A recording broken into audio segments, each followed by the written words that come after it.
did get the impression that they moved about and didn't move about just within one community, but moved about at some distance.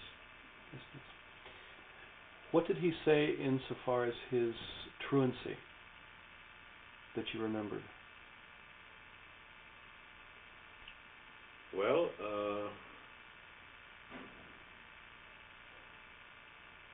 he in part blamed the moving about, and he did say to me that at sometimes his brother or one of his brothers would, when they got into a new community, would, on the basis of knowing that Harvey would not attend class, would himself visit his class in his stead. And this created some confusion and further increased his inability to attend school. How tall were you then and are you now? I've always been about 5'7". And this fellow you saw, Oswald, this young lad that you saw in 1953, how tall would you say he was when you saw him? He came up to my upper chest. I would say 4 foot something. 4 foot? Maybe 8. Okay. Is there any possibility he could have been 5'4"? That wasn't the young man that I saw. How would you describe him after you interviewed him? What was his demeanor like? What, if you had to tell someone what your impressions of him were after you interviewed him, what would you say? How would you summarize it? I thought that this individual was much more disturbed than others paid attention to. I had never seen a child so paranoid as this one. Before or since? Before, certainly. I've seen sicker individuals since. I spent over 5 years of my initial practice dealing with children psychotherapeutically and analytically,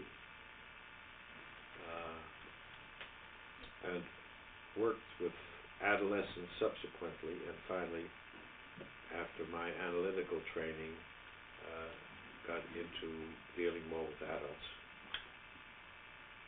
How would you describe him in your professional terms? His sickness? Well, he looked like an abandoned child who has not had the opportunity to develop his self, his real self, from the interaction with adequate parent figures. He was full of anger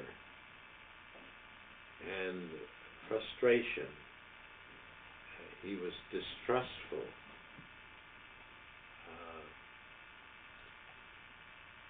And I felt much in need of a further review in regard to therapy.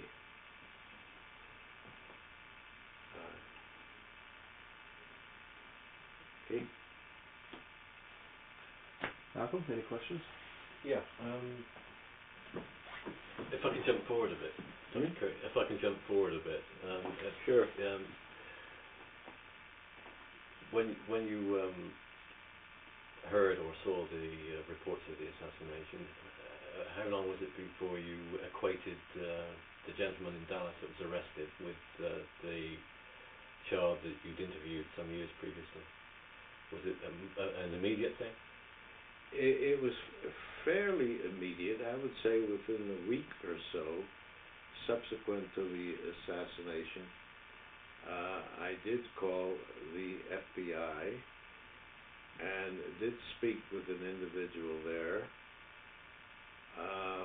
whom I informed that I had examined Lee Harvey Oswald at age 13 in a children's court. Right. He exhibited no interest in pursuing our conversation further, so that was the end of my contact. Did that surprise you?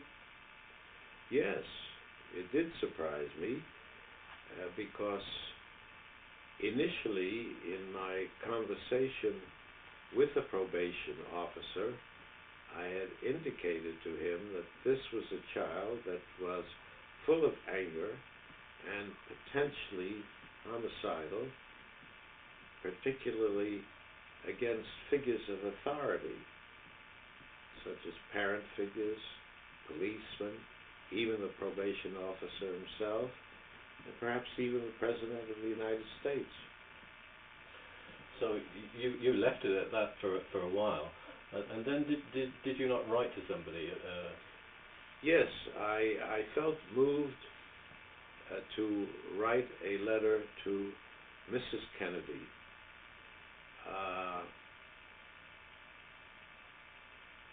which I hoped would be of some consolation.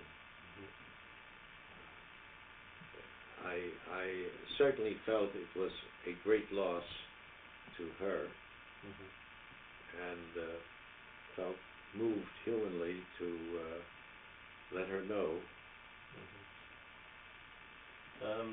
Were you aware that that letter was passed on to the Warren Commission? No, I was not, because I had no further contact with anyone involved in the investigation of the assassination. So nobody from the Warren Commission came to or contacted you? Nobody from the Warren Commission came? No one at all. No one at all. And I wondered about that. Has anyone contacted you since the assassination? No. I think you are the only one who has.